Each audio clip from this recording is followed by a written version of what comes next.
Hi everybody, it's Friday and I've got a lot of barking dogs today. I don't know what they're doing in the neighborhood, but I hear the alarms going off, so somebody must be getting their alarm fixed. So if they bark, brace yourself, it can happen. I apologize, but I wanted to share some things. And the first one is a real pretty yellow fabric journal. And Sammy Joe says hello. It's 8 Sammy by 5 3/4. Here's your inside voice. She doesn't know what that is. On the cover, I kind of layered it with Sammy, with some different fabrics, different sizes of fabrics, and then I put a big crochet doily, some of this gorgeous embroidered stuff that I got in the estate sale. I put a smaller doily up under it, and then put a real pretty image. And it's kind of a damask. You can see the pretty swirls, and then the fabric, and another crochet doily there. And of course the strap matches. Going inside, this is a really pretty faint. I don't know if the camera is going to pick it up, but it's kind of polka dotty. And I coffee stained it, and then I added a whole bunch of different fabrics with a great big rose there. It's got a khaki background here, and then I put in one of these envelope things that I just love. Nice place for you to put a picture, whatever you would like. This is actually made from a sandwich maker. I get them at my local grocery store. This flips up, actually, and they put the sandwich in there, and they slide the sandwich into the bag. But, anyway, that's what it is. And it's, I guess you would say it's cardboard. Kind of, it's pretty thick. But anyway, I put some images in here. Some little journaling cards. There I go again, showing it like that. Some fuzzies. And then I put a piece of ephemera behind it. Nice piece of lace and a seam binding. No, that's not seam binding. That looks like sari silk to me. And get these little dudes back in here. Put her right up front. And then this book is done with a new technique that I've been doing. I tried a couple of pages. It was in my last yellow journal. But this one, I used a lot of gesso, inks, coffee staining, all kinds of stuff. I mean, just to get the textured look without it being textured. And I'm going to hold it up pretty close and let the camera kind of focus in. See if you can see it. It's really interesting. I'm really liking it. And then I used a similar image that I used on the cover. A little small image of a lady with a French book page, some different fabrics. And that's part of a napkin. And that's part of a napkin with another small image. Mainly this book features this this technique. And it's, I kind of just made it up as I went along. I've seen people use the gesso, and I know gesso is a resistant. It'll pick up colors too, but if you miss spots on the paper, that paper's going to pick up a lot more. So that's what I wanted to see what it would do, and this is how it turned out. And then, of course, it's stamped and inked and coffee stained too. Didn't I just say that about 5 minutes ago? Sorry, y'all. Put some lace running down the side, and I stitched it in a light coffee color. Another pretty image here, part of a book page, and the gold napkin. I really wanted to use this gold napkin. I've had it like forever because it goes with the cover and the inside pocket. Another group of fabrics here with a little image of a family. Some French. Look at that. Isn't that neat? You never know what you're going to get. But I really like the way that one came out. Each page is different. Each one. Look, that's the front of the page, and that's the back of the page. And look at the two different looks. I love it. And then, of course, some lace running down here. A little pocket here. This is a napkin with some laces. And there's the page. And then I put a card in there. And, of course, the snippets.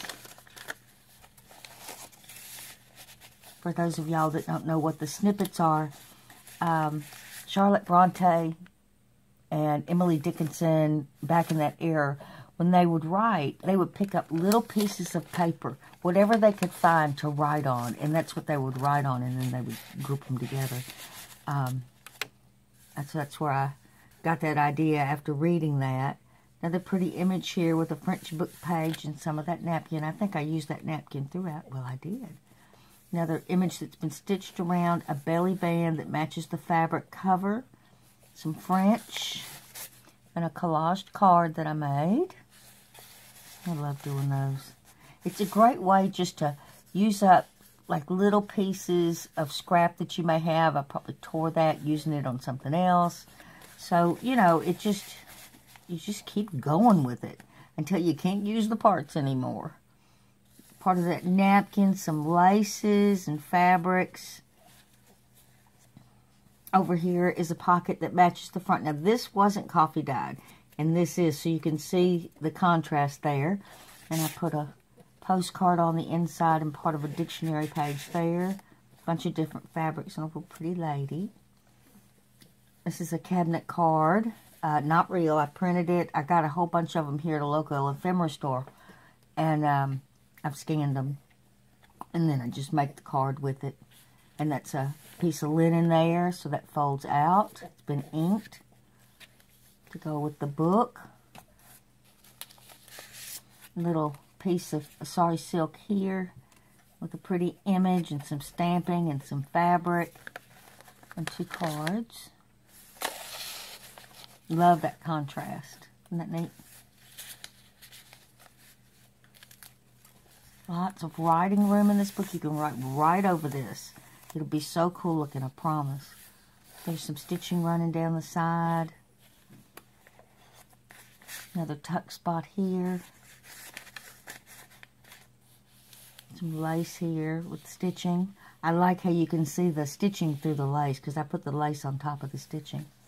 I think that's so cool. More fabrics here and a pretty image. Look, you know what this reminds me of? It reminds me of a birch tree or aspen tree, you know, where the bark is dark and white. That's what this technique reminds me of. Some laces here. But doesn't it kind of look like that? Or maybe it's just my imagination. Probably my imagination. Some lace here. Just a real pretty tuck spot here. Book. Another pretty lady with some French and then some stamping. Another fold out area. It's been inked up. Little pocket here that matches this. It just wasn't coffee dyed. And two cards. Bunch of different fabrics on the pocket and a pretty image. Another belly band here with a card on the inside.